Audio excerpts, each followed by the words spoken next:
I think we're ready to go when you are, Lyndon. Great. So my name's Lyndon Kelly. I work out of the St. Joe County office in Michigan here. I have a split position between Purdue Extension and Michigan State University working on irrigation issues.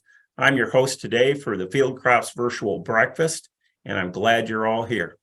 So I get the honor of introducing someone that I work with quite a bit, Dr. Dong from at Michigan State University's Biosystems Ag Engineering is our state irrigation specialist, and he's going to be talking to us today about timing that last irrigation application. All right. Well, thank you, Lyndon. All right. Well, good morning. So this morning, I'm going to talk about when to apply or when to stop. When to stop the irrigation. So typically, we don't expect to need much irrigation in the fall because the crop water use drops significantly in late R stages. So the bottom graph shows the crop coefficient, the changes for soybean. So and the crop coefficient is the multiplier value that how much crop use the water compared to 4-inch grass cover surface. For soybean, as you see in the graph, after our 7th stage, the pod, our 7th stage is the pod begins to mature. The crop coefficient decreases significantly. So this means crop don't need a lot of water after the R7 stage. And in Michigan, we typically have a greater chance of rainfall in the late August and September, which Dr. Jeffrey Anderson will be covered later today about the weather forecast. And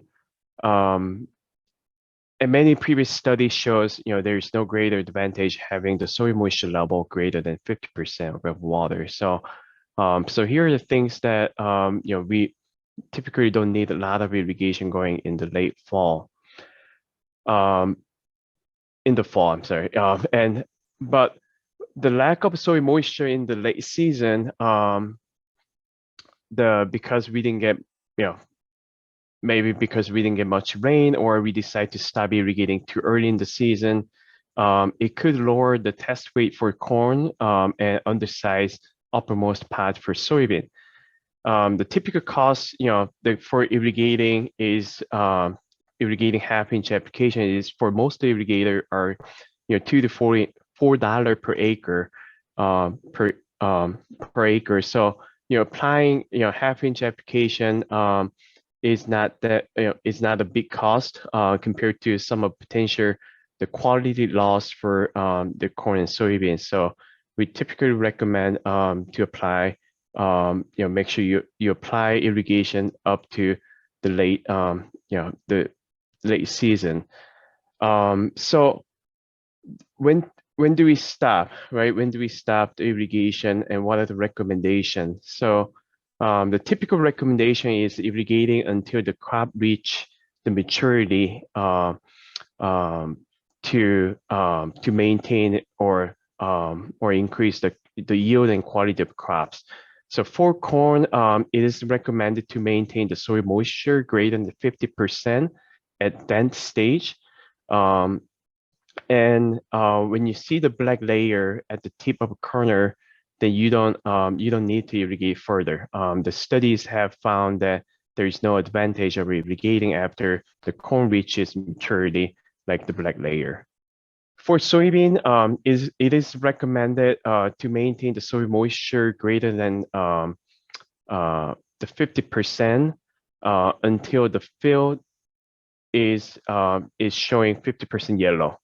And as you see in the left photo, and when you see one of the pod as soybean color that turns to the mature color, as shown in the right photo, then that's the time that you can stop irrigation. And there's no advantage irrigating further when you see the one of pod turns to mature color. Another thing, I think last couple virtual breakfasts, the approximate number of days to maturity has been covered, which is very important because that relates to how much the crop will require crop will require the water, how much water the crop uses to the maturity. And it depending on where, the planting or emergent state of your corn. I see some of our trial, the site, the corns at the beginning dent, and which this, according to this table, from the beginning dent to the maturity takes about 24 days, and it will require about 2-inch water. So this table can tell you, kind of estimate how much water your crop would need it to reach the maturity stage. So for the soybean, here's the table that shows the growth stage and approximately number of days to maturity and the water used to maturity. And some of our plot down in Southwest Michigan are at the R5 stage, and which means from the R5 to the maturity, it will take 29 days, and it will require 2.9 inch of water to the maturity stage. So here's some example, the table that can help you to estimate how many days it will take to the maturity from your current soybean stage, and how much water will require to reach the maturity. Another thing to note is you have to know your soil, how much your soil can hold the water. These are the example for Astamo is spink soil, and here is the available water holding capacity for Astamo for 24 inch and 36 inches, for spink soil 24 and 36 inches. So if you have Astamo soil, top 24 inches, the soil depth can hold up to 3.3 inch water. If you have spink soil, which is more sandy soil, it can hold up to 2.16 inches. For corn, typically roots grows down to 36 inches. So available water holding capacity for Astamo is 5.09, spink is 2.64. So knowing the soil water holding capacity is important because the previous slide, some of the example here, the soybean, the beginning seed is R5 stage, requires 2.9. But if you have the spink soil, the maximum water holding capacity is 2.16. So hope that you have some irrigation or the rainfall that will spread out so that you don't you always keep the moisture level at the optimal levels. If you're not sure about your soil type of your field, you can always go to USDA web soil survey map to find out. Here's the link for the website. And if you have any questions, just let me know. I can guide through how to get the soil for your field.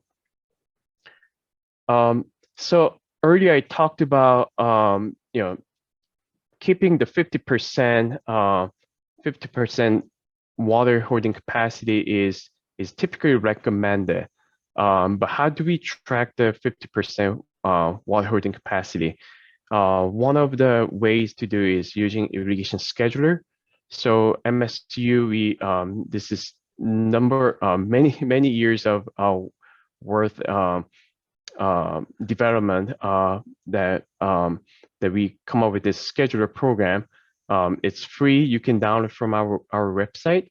What you need to do is you need to select your soil type, your crops, emergent state, and choose the close to MSU environmental stations.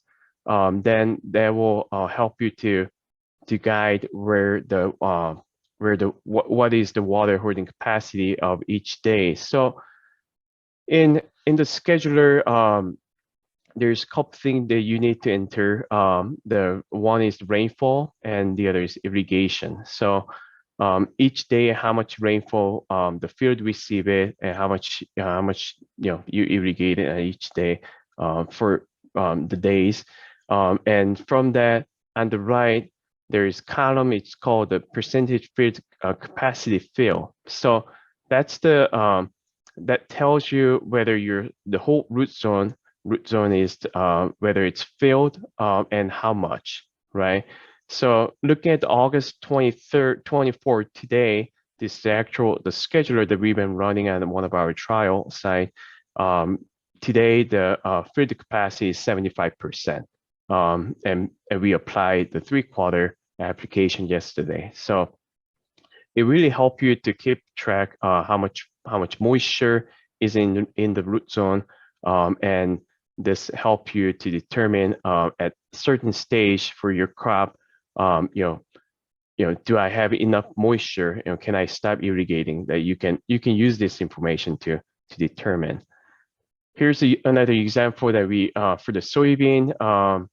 This field has asthma soil, and soybean, it's close to the, this field is close to cold water, the weather station. So that's why we picked it in this example.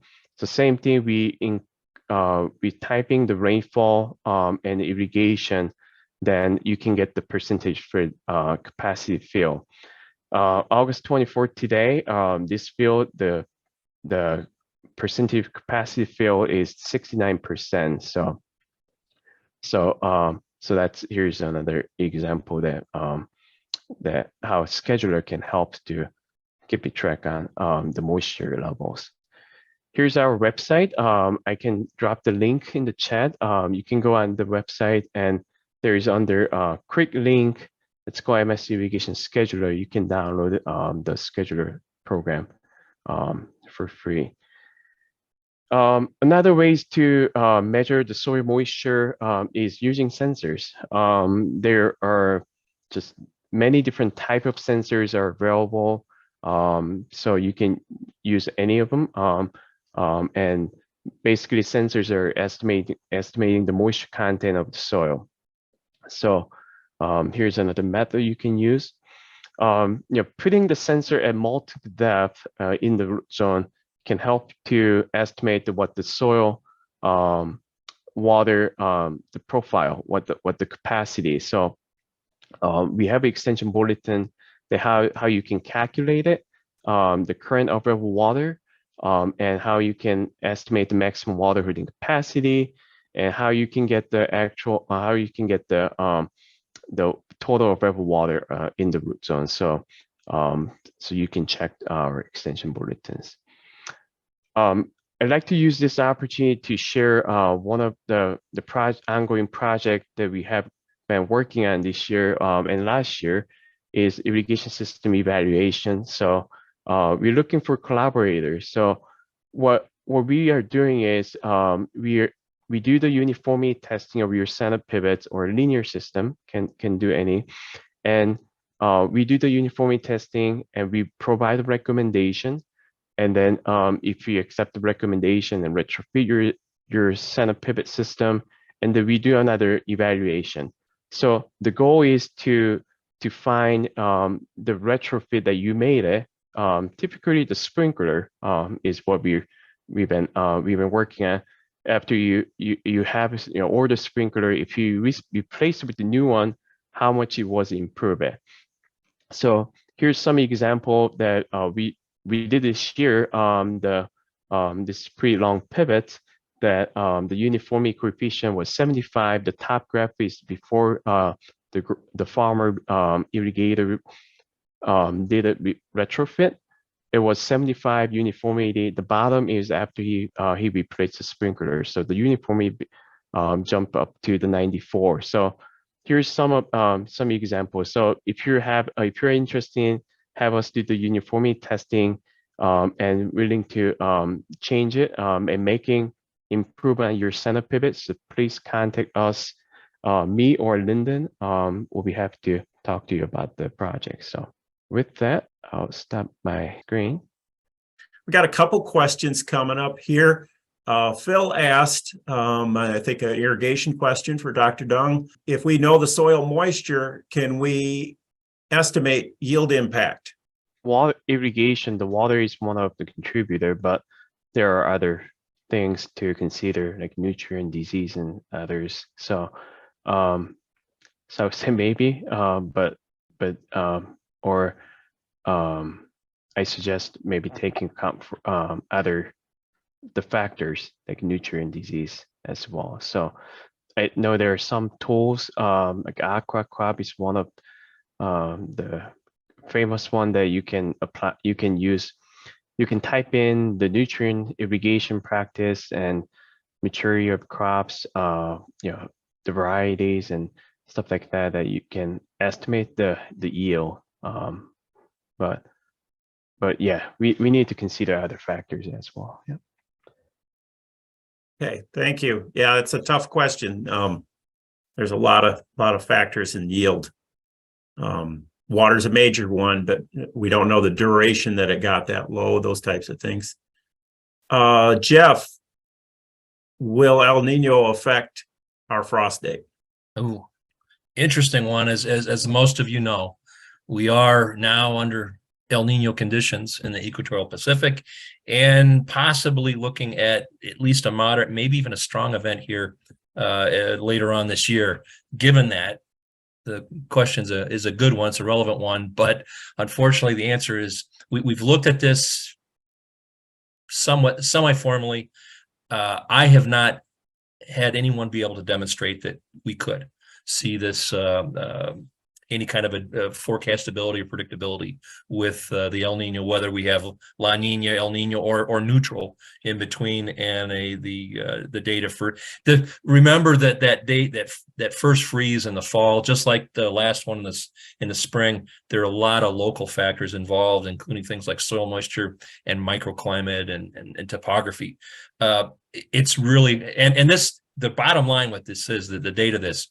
It's really difficult more than a week or so out to any accuracy to predict when it occurs. And we just, I think that's and I wish there were more to it, but that's the reality. So the best thing we can do, again, is look at those statistics. Even I know that's sort of a cop out, but it's the best thing we have in looking at the distribution, because if you look at the statistics, the 90% of those fall within 10 to 14 days of that average, and in planning for a given location, that's about the best we have. But in terms of El Nino, I would say at this point, no, we can't really say if it's if more or less of a risk that it comes early.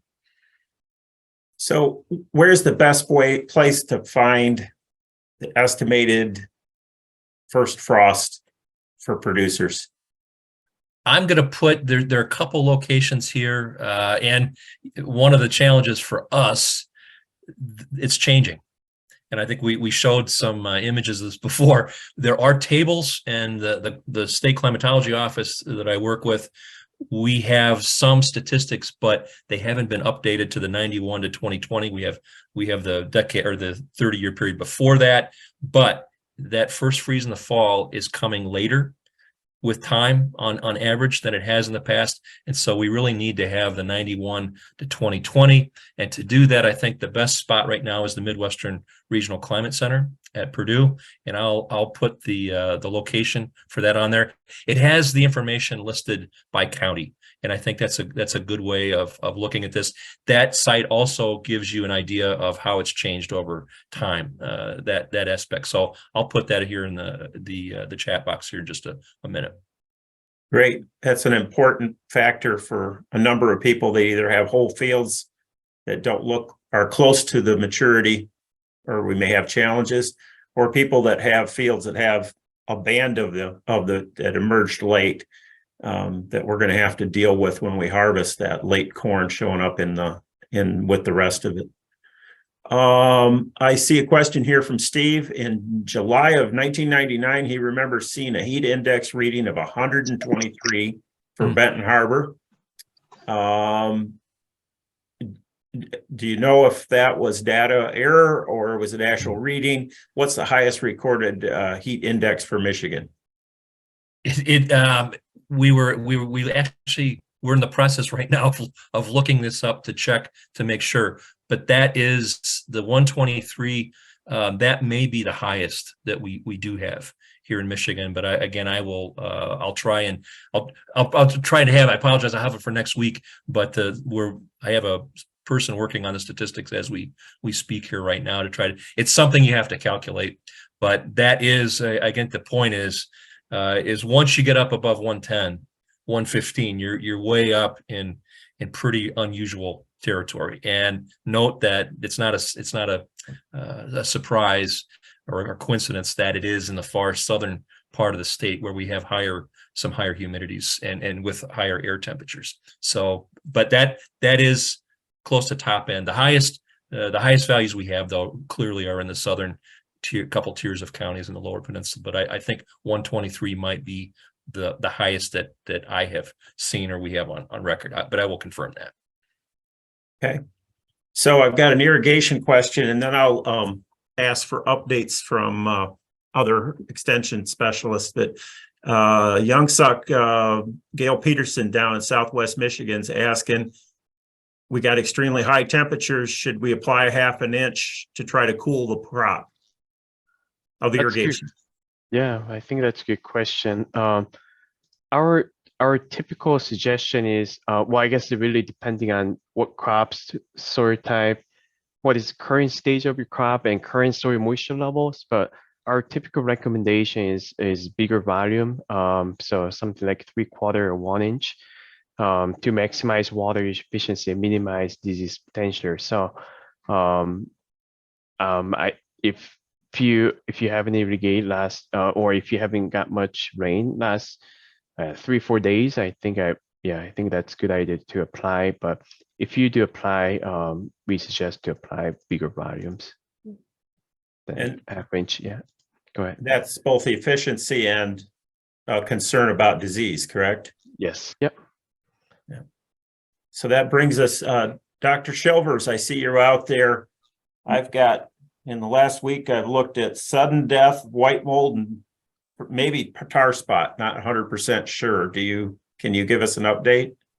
Hey, Lyndon. Yeah, it's certainly that time of year where things are showing a lot more readily. Yeah, soybean sudden death syndrome. We're actually headed down to our Decatur location today to do sort of our peak grading. After this week, things start to senesce and it gets harder to figure out what's SDS and senescence. White mold, it's not as bad across the state, at least, as what we had initially maybe had some concerns for, but there's certainly pockets of heavy pressure. I've heard about some heavy pressure around the Stockbridge area and elsewhere. For tar spot, yeah, it's certainly out there, but really not at the levels where I'd be super concerned about. But get out and scout and know, what you actually have. And I think we're starting to get beyond the point of fungicide application making sense. We're still at R3 growth stage here on campus, but that's another factor to consider there. Typically, we want to put those applications on between R1 and R3. There's those rare exceptions where later applications can be beneficial. So I think that's my update. Okay. So tar spot, we're on the later end of any kind of effective control. Yeah, White I mean, mold. yep. Good. Yes, that's right. For tar spot and white mold, we're beyond it. Don't go spraying for white mold now. It might feel good, but you're just going to be wasting money. Yeah, but we're definitely on the late end for tar spot. And I haven't seen a field yet this season where there's been really high pressure. Okay. So, it's always hard to sort of predict how September's going to finish out, but I don't see very heavy pressure at the moment. So on the sudden death, if I'm walking my fields and mapping where I see sudden death, is there a reason to do that other than just make me feel bad? No, definitely get out and be aware of where disease issues are at. So sudden death syndrome, variety selection is a huge piece there, coupled with the weather. So heavy rainfall events, especially in August and earlier in the season, can help to promote SDS. So knowing which fields have heavy SDS might help you in terms of making some of those seed treatment decisions. So next year or 2 years out, you're going to be wanting to use a variety with resistance. But if you have pressure, that might then also make sense to use Levo or Saltro as a seed treatment for SDS too. And for white mold as well, make note of where you're having problematic fields so that when you come back in with a susceptible crop again, you can consider a fungicide application at the right time for management. Okay, so walking my fields is for prepping me for next year or next time I have that crop. Absolutely, the next year or next couple of years. Absolutely, a good thing to do. And for those that don't enjoy walking beans this time of year, what area of the field would most likely have sudden death issues? Yeah, I mean, sudden death's going to typically be on the headland anyway, where we have compaction and whatnot. But, we want to get sort of a sense across the field. We don't have to walk the whole field necessarily, but just getting a sense of how things are across the field. If there's heavy field wide pressure, then you really want to be thinking about seed treatment next time you're in there. But again, number one thing is good variety resistance. That's where you have to start. Okay, thank you.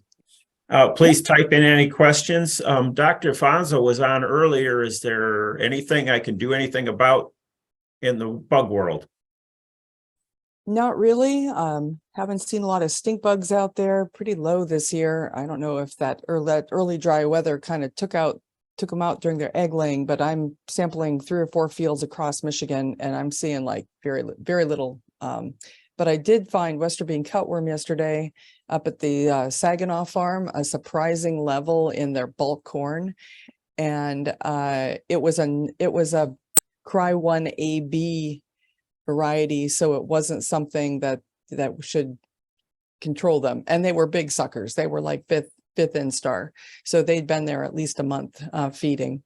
And so this would be the time that if you're going out to look, not that anybody again is going to walk fields. If you're not walking soybeans, you're probably not walking in the middle of the cornfield either. And you see those silks that are gone and there's nothing coming out. A lot of times there might be a worm right in that tip. And there's nothing you can do about it now. But if you did find fields that were terrible, I mean, just loaded with Western bean and in the tip, they've opened up that ear. We often say those are the fields because of quality issues. It's more of a quality concern that if the weather turns favorable for ear mold production, that those are the fields that you might think to harvest first. So that there's less time out there with those ear molds. Again, this all traces back to Jeff's fault for almost everything, that it all traces back to weather. So, and that's been pretty much it. Okay. Thanks, Dr. DeFonso.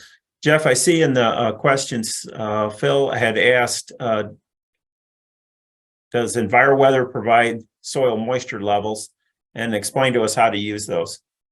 It does provide soil moisture levels, but a couple of challenges. It gives you basically just the volumetric soil moisture, typically at a couple depths, both at 4 inches and then down at 8 inches. And well, it gives you the amount of the volume occupied by water, and by itself. And I would say that is not the easiest thing to use right off the bat, because as Younsuk talked about and described, you have to know the soil and what that value is relative to that particular soil type, whether that is a low value or a high value or something in between. It's something that we're working on, and hopefully we'll have more answers. But we do have volumetric soil moisture. It's just right now, and it's not the easiest thing to use for looking at this routine soil monitoring, unfortunately. Now, be honest with it, but we do. It is there, and you could actually look at that over time and come up with some thoughts about what it should be at this time of the year. But it's for water management, we've got a ways to go yet before I think we can use that directly with the type of thing that Younsuk talked about. The big difference, Younsuk is in the field under the irrigation, and ours are completely all rain-fed dry land. Huge difference there. It's only going to let you know what happens if you don't have irrigation. Right. I'd like to encourage anyone, if they have questions, type them into the chat. If we missed them, we'll follow up with an email. Is there other specialists? I seen Kim Cassida out there. In my area down here in Southwest Michigan, we're talking about short volumes of total forages. What are we going to do about that? Well, in different parts of the state, that's quite variable. I got some reports yesterday that there are shortages up in the northern part of the state as well. But in the middle part of the state right now, there seems to be a pretty good amount of hay, at least being cut at this time. But of course, the weather is not making it easy to get it dry. So thanks, Jeff. It's all about Jeff today. Jeff, a producer did ask me about something called corn sweat. Is that something to be concerned about in Michigan? They suggest it impacts humidity. Yes, and a really interesting question. And well, we don't have quite the time to get into the physics of it, but corn sweat is something typically we don't talk about here in Michigan as much as you do down in southern parts of the region. And it has to do with how the plant, basically all of the 98% of the water that the corn plant uses is there to cool the leaf into an acceptable temperature range for it to operate. It's just by the heat of evaporation or the heat lost in consumption of energy. And at night, one of the issues, again, this is how the plant cools itself. If that is impeded, just like it is for you and I with sweat and perspiration, the plant, it can't control the temperature. It doesn't have the control over temperature that it typically does, and we can get a change in that rate of cooling. And under extreme conditions like we have right now in the Corn Belt, where we get 80-degree minimum temperatures, it changes the basic physics of heat exchange in the plant. And again, in the lower Mississippi Valley, even in the middle Mississippi Valley, it's something they worry about. It's also known now to have a high incidence of these really, really abnormally warm nights. With yield, there's a very, very strong negative relationship with yield. The plant has to consume resources at night it otherwise would not, and you lose potential off the top of the yield. And again, I don't want to get into the physics of it, but corn sweat is something that actually it sounds strange, but it actually the physics do work out, but it's under very unusual meteorological conditions that we typically don't. But we are. We say that, and right now, you could see, at least in southwestern Lower Michigan, we're at that threshold of something that you see in places like Arkansas and Mississippi. Just doesn't happen very often. Yeah. We've got, if there's any other questions, type them in. We'll try to catch them here at the end. I see Mike Staten came on and said something about soybean cyst nematode and the relationship to sudden death syndrome and compaction. Mike, do you want to expand upon that? Sure, Lyndon.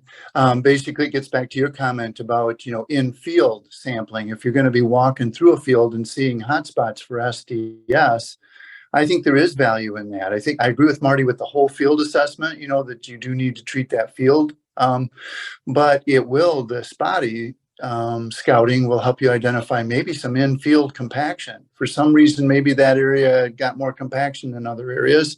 The other thing that those spots might indicate is more SCN, soybean cyst nematodes. There is a relationship between soybean cyst nematodes and sudden death syndrome. And if you've got a hot spot of sudden death syndrome, you might have a hot spot of soybean cyst nematodes. So I think there is value if you're going to be in those fields to record those areas for those two reasons. And we're winding up here. I do see a question for Dr. DeFonso about monarch butterflies. Where are they? Where are they? They would be still in Michigan, and then they will begin their journey south to the overwintering areas in Mexico, the very tiny and getting smaller overwintering areas in Mexico.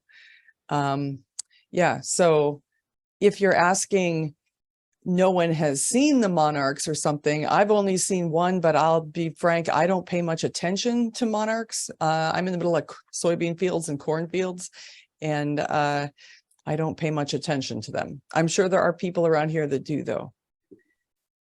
If you've never seen the migration, there's some really beautiful spots in Michigan. You can just like Google it, but in Escanaba, like if you go up to the peninsulas, you can watch them fly back, and it's quite breathtaking.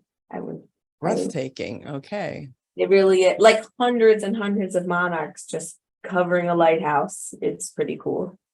Probably thousands. I can't count, so I don't know. But remember, you know, we had some dry weather there, and now it's fine. But, you know, if there was some of that dry weather, moths need, at least they often have to drink to survive and to lay eggs. So, you know, you can have some population up and down kind of things happen. But I personally do not follow monarchs. Maybe I should. So Thank you. Thanks to everyone, our speakers, Dr. Dong, Dr. Andreessen. We said we'd be out of here by 8 o'clock. Please join with us next week to talk about wheat yields and weather again. And anything else we need to say, Phil? Okay, thank you. Have a good day.